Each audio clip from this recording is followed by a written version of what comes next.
Hola amigos, bienvenidos de nuevo.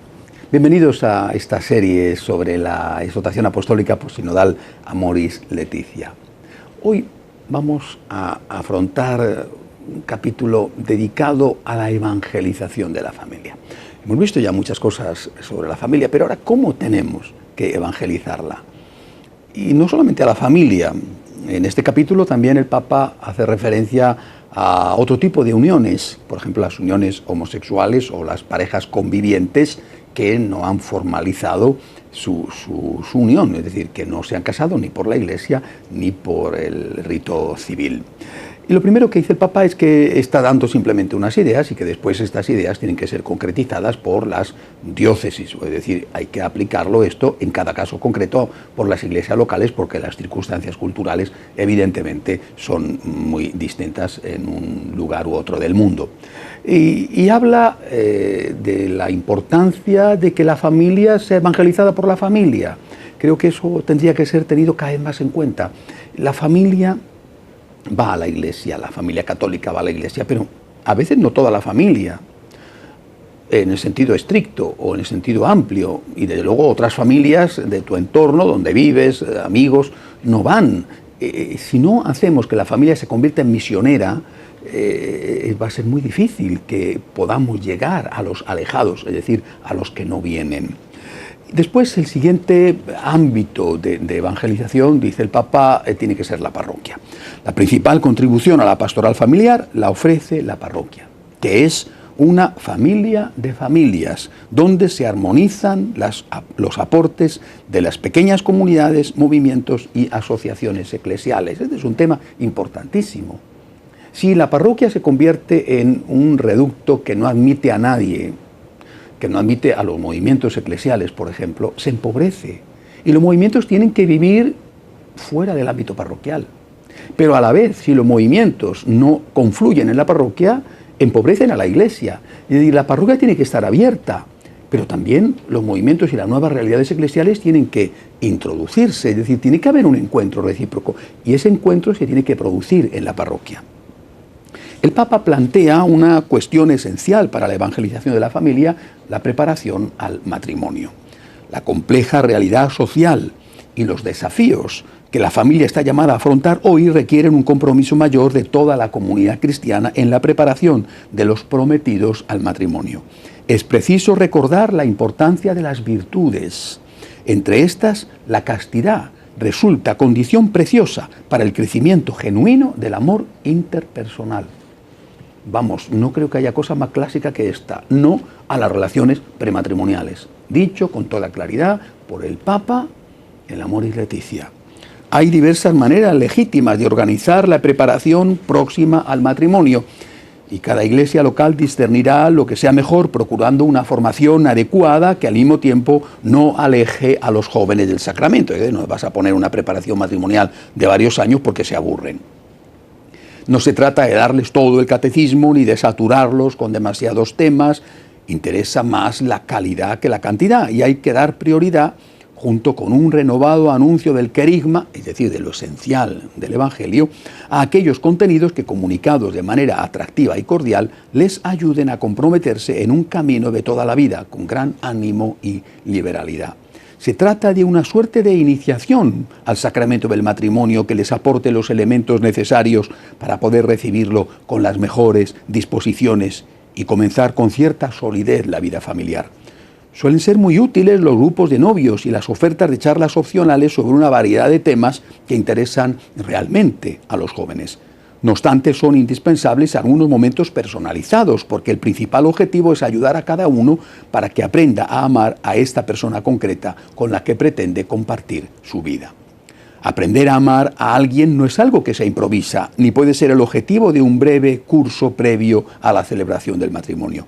La preparación de los que ya formalizaron un noviazgo cuando la comunidad parroquial logra acompañarlos con un buen tiempo de anticipación, también debe darles la posibilidad de reconocer incompatibilidades o riesgos. De este modo se puede llegar a advertir que no es razonable apostar por esa relación para no exponerse a un fracaso previsible que tendrá consecuencias muy dolorosas. El problema es que el deslumbramiento inicial lleva a tratar de ocultar o de relativizar muchas cosas. Se evita discrepar y así solo se patean las dificultades para adelante. Los novios deberían ser estimulados y ayudados para que puedan hablar de lo que cada uno espera de un eventual matrimonio, de su modo de entender lo que es el amor y el compromiso, de lo que le desea al otro y de lo que también desea del otro, del tipo de vida en común que se quisiera proyectar. Estas conversaciones pueden ayudar a ver que en realidad los puntos de contacto son escasos y que la mera atracción mutua no será suficiente para mantener la unión. Nada es más volátil, precario o imprevisible que el deseo.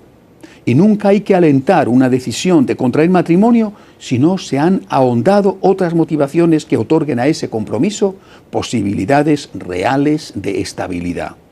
Esto implica aceptar con sólida voluntad la posibilidad de afrontar algunas renuncias, momentos difíciles y situaciones conflictivas, y la decisión firme de prepararse para ello. Se deben detectar las señales de peligro que podría tener la relación para encontrar, antes del casamiento, recursos que permitan afrontarlas con éxito, o si no, que no haya ese casamiento. Lamentablemente muchos llegan a las nupcias sin conocerse. Solo se han distraído juntos, han hecho experiencias juntos, muchas veces experiencias sexuales en las cuales a lo mejor saben mucho, pero en el conocimiento de cómo es el otro no saben nada. Pero no han enfrentado el desafío de mostrarse a sí mismos y de aprender quién es en realidad el otro. Qué preciosas palabras del Papa Francisco sobre la preparación al matrimonio. También el Papa habla de cómo debe celebrarse el matrimonio. La preparación próxima al matrimonio tiende a concentrarse en las invitaciones, la vestimenta, la fiesta y los innumerables detalles que consumen tanto el presupuesto como las energías y a veces también la alegría. Los novios llegan agobiados y agotados al casamiento en lugar de dedicar las mejores fuerzas a prepararse como pareja para el gran paso que van a dar juntos. Esta mentalidad se refleja también en algunas uniones de hecho que nunca llegan al casamiento porque piensan en festejos demasiado costosos en lugar de dar prioridad al amor mutuo y a su formalización ante los demás. Ahora vienen unas palabras muy personales del Papa a los novios. Queridos novios, les dice en Amoris Laetitia, tened la valentía de ser diferentes. No os dejéis devorar por la sociedad del consumo y de la apariencia. Lo que importa es el amor que os une, fortalecido y santificado por la gracia. Vosotros sois capaces de optar por un festejo austero y sencillo para colocar el amor por encima de todo. En la preparación más inmediata es importante iluminar a los novios para vivir con mucha hondura la celebración litúrgica, ayudándoles a percibir y vivir el sentido de cada gesto. También se puede meditar sobre las lecturas bíblicas y enriquecer la comprensión de los anillos que se intercambian o de otros signos que formen parte del rito. Pero no sería bueno que se llegue al casamiento sin haber orado juntos, el uno por el otro, pidiendo ayuda a Dios para ser fieles y generosos, preguntándole juntos a Dios qué es lo que Él espera de ellos e incluso consagrando su amor ante una imagen de la Santísima Virgen. La siguiente etapa de la pastoral familiar debe ser, según el Papa, el acompañamiento que hay que brindar a los matrimonios jóvenes. Tenemos que reconocer como un gran valor que se comprenda que el matrimonio es una cuestión de amor, que solo pueden casarse los que se eligen libremente y se aman. No obstante, cuando el amor se convierte en una mera atracción o en una afectividad difusa, esto hace que los cónyuges sufran una extraordinaria fragilidad cuando la afectividad entra en crisis o cuando la atracción física decae. Dado que estas confusiones son frecuentes, se vuelve imprescindible acompañar en los primeros años de la vida matrimonial para enriquecer y profundizar la decisión consciente y libre de pertenecerse y de amarse hasta el final. Por otra parte, dice el Papa, quiero insistir en que un desafío de la pastoral matrimonial es ayudar a descubrir que el matrimonio no puede entenderse como algo acabado. La unión es real, es irrevocable y ha sido confirmada y consagrada por el sacramento del matrimonio, pero al unirse los esposos se convierten en protagonistas, dueños de su historia y creadores de un proyecto que hay que llevar adelante juntos. La mirada se dirige al futuro que hay que construir día a día con la gracia de Dios, y por eso mismo al cónyuge no se le exige que sea perfecto, se le exige que intente serlo, que es distinto. Hay que dejar a un lado las ilusiones y aceptarlo como es, inacabado, ciertamente, pero también llamado a crecer en un proceso. El problema no es cuando el cónyuge no es perfecto, el problema es cuando no quiere serlo. El problema es cuando te dice: yo soy así, si me quieres me aceptas. Yo soy así y no quiero cambiar. Desde luego, como ha dicho el Papa, hay que conocerle antes de casarse. Hay que conocer cómo es. Hay que darse cuenta realísticamente de sus defectos. No hay que ocultarlos, no hay que engañarse.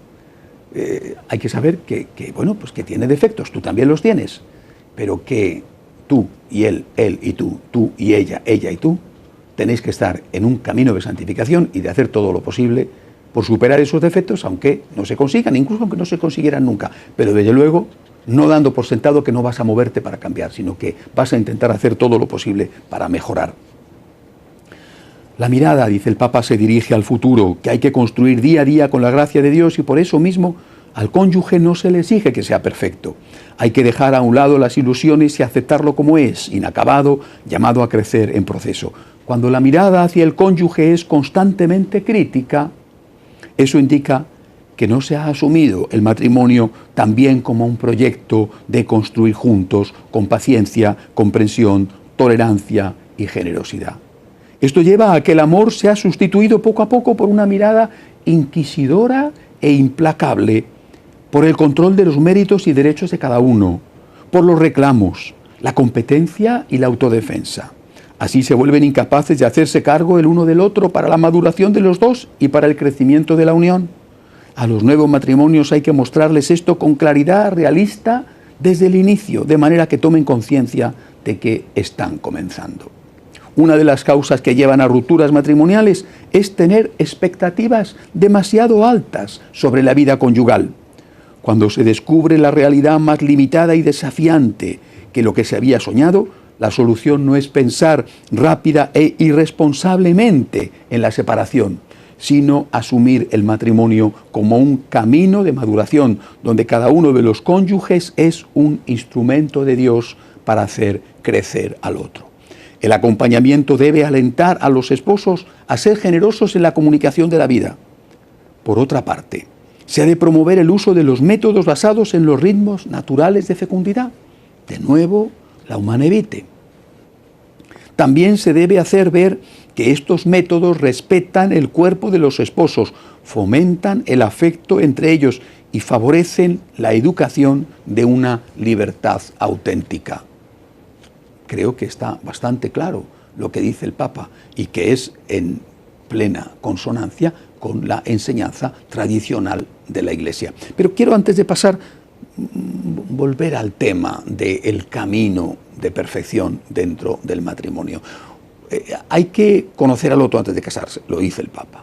Pero después hay que aceptar que el otro no es perfecto y que tú tampoco, y que lo importante es estar en ese camino. Pero para eso hay que estar en gracia de Dios, es decir, hay que luchar por estar en gracia de Dios, hay que dejarse ayudar por la gracia, hay que asumir que solo no se puede. Es decir, cuando se separa el sacramento del matrimonio del resto de los sacramentos, te han metido en el desierto con un bidón lleno de agua y el bidón se agota. Tienes que rellenar el bidón, tienes que parar en los surtidores, en los oasis que hay en el camino. Confesión, comunión. De esa manera te dices a ti mismo las cosas, recibes la fuerza que necesitas, pides perdón por tus errores y sacas de Dios la ayuda imprescindible para seguir adelante. Esta evangelización, dice el Papa, sería incompleta si faltara lo esencial, el encuentro personal y familiar con Dios. Lo que acabo de decir, sin vida de oración, sin encuentro con el Señor, no es posible. Los pastores debemos alentar a las familias a crecer en la fe. Por ello es bueno animar a la confesión frecuente, la dirección espiritual, la asistencia a retiros. Pero no hay que dejar de invitar a crear espacios semanales de oración familiar, porque la familia que reza unida permanece unida. A su vez, cuando visitemos los hogares, deberíamos convocar a todos los miembros de la familia a un minuto, a un tiempo, para orar unos por otros, para poner a la familia en las manos del Señor.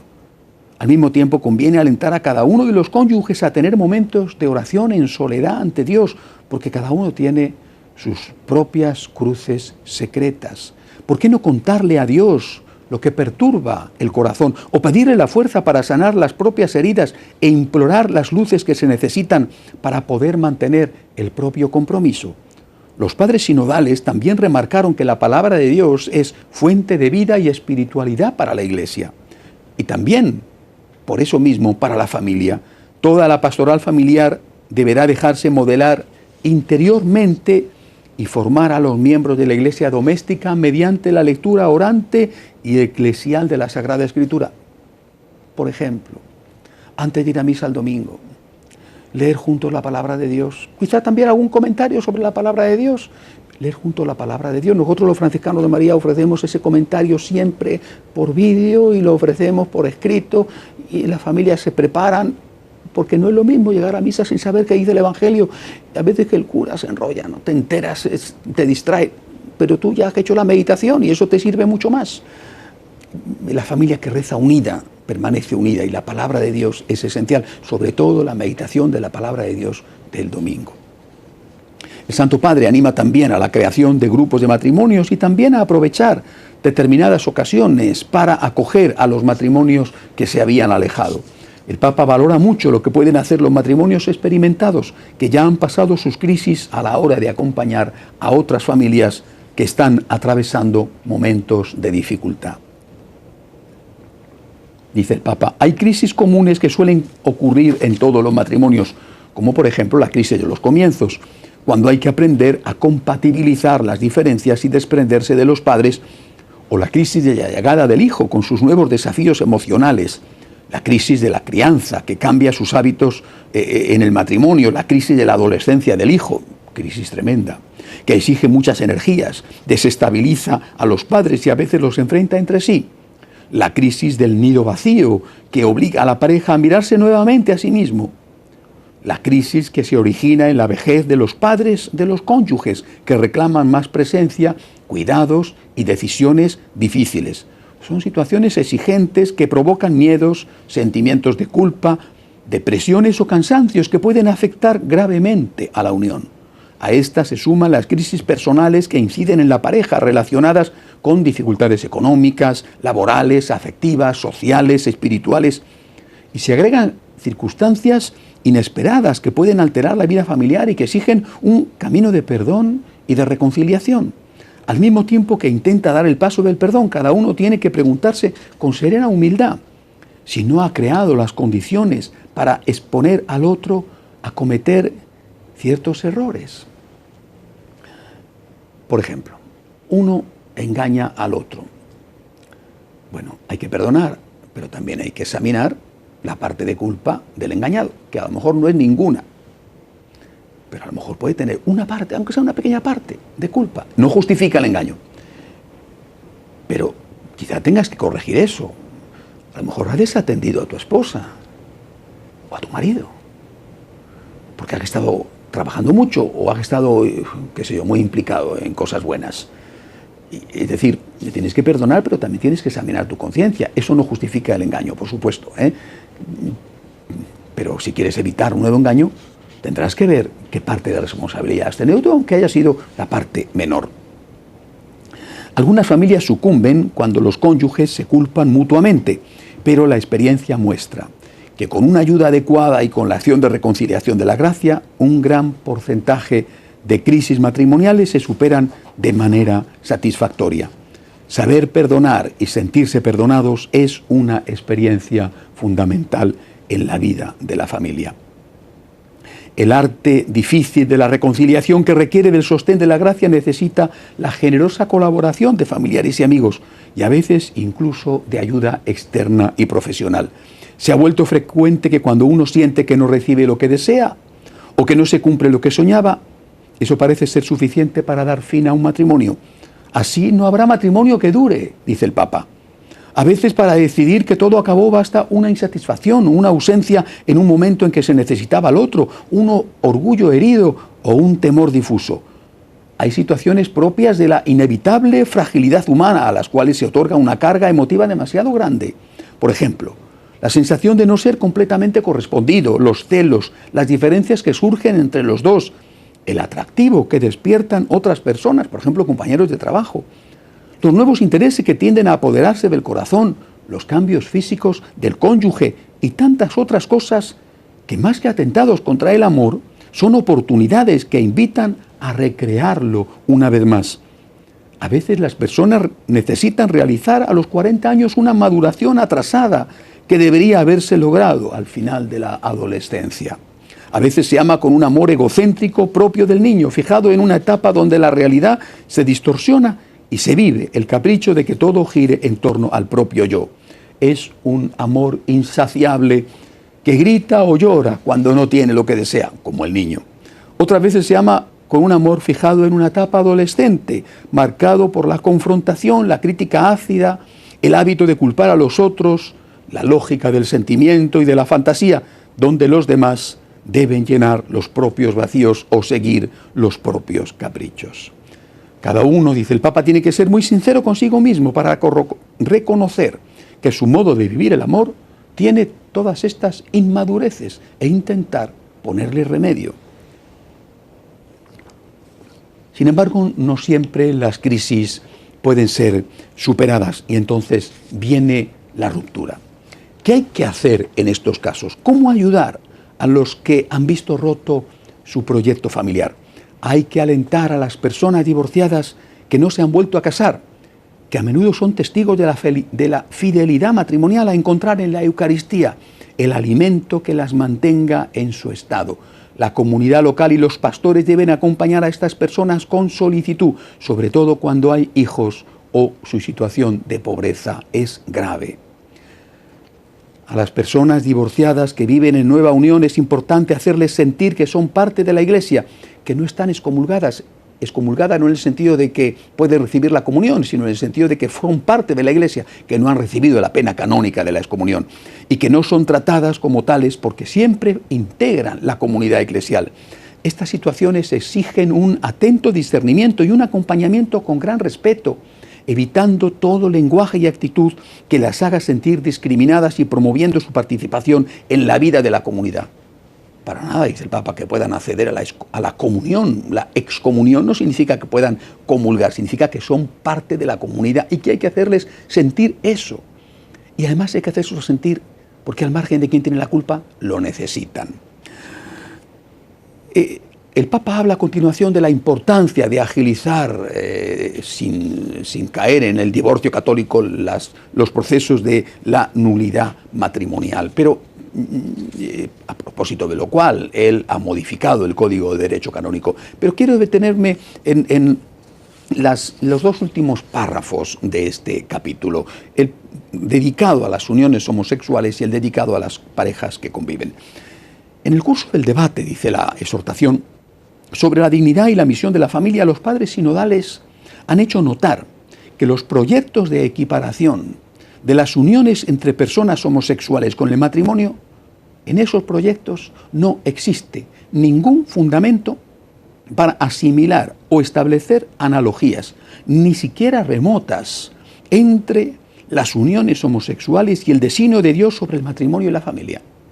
Es inaceptable que las iglesias locales sufran presiones en esta materia y que los organismos internacionales condicionen la ayuda financiera a los países pobres a la introducción de leyes que instituyan el, entre comillas, matrimonio entre personas del mismo sexo.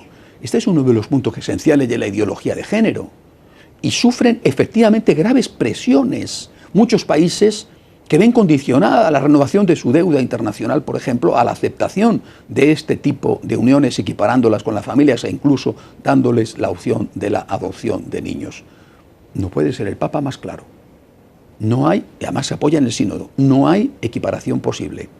Esto no significa que se margine a los homosexuales, que se les discrimine, que se les ofenda, para nada, jamás. La Iglesia, desde luego, en las últimas décadas, jamás la Iglesia ha ofendido o pretende ofender a los homosexuales. Dice, reitera, que son bienvenidos a la Iglesia. Pero eso no significa, repito, que sus uniones puedan ser comparadas con el matrimonio o que aquellos que ejercen la homosexualidad puedan recibir la comunión. Sin haber, por supuesto, hecho antes la confesión con el propósito de enmienda.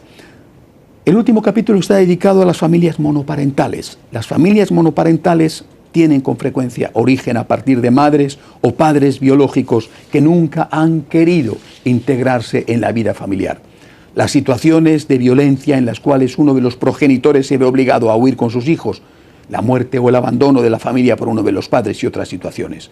Cualquiera que sea la causa, el progenitor que vive con el niño debe encontrar apoyo y consuelo entre las familias que conforman la comunidad cristiana, así como en los órganos pastorales de las parroquias. Es decir, si estás solo con tus hijos y no has querido casarte, que es una situación distinta de cuando tienes hijos usando, por ejemplo, los bancos de esperma o los bancos de óvulos, bueno, no has querido casarte porque has visto que tuviste el hijo y la persona no es la adecuada. O bien te has quedado viuda, o bien has tenido que huir de tu país con los niños porque era una situación grave. Pienso en los casos de Siria o Irak. Bueno, dice el Papa, la comunidad tiene que ayudar. Naturalmente, eso no es la situación ideal. Es decir, no podemos plantear que la situación ideal es tener una familia monoparental, cuando no queda más remedio que una cosa y cuando algunos lo buscan deliberadamente es otra. En cualquier caso, misericordia, pero no una misericordia que olvide la verdad y que olvide la justicia, como está haciendo el Papa claramente en este capítulo sobre las uniones homosexuales. La próxima semana seguiremos meditando en Amor y Leticia, si Dios quiere. Hasta entonces.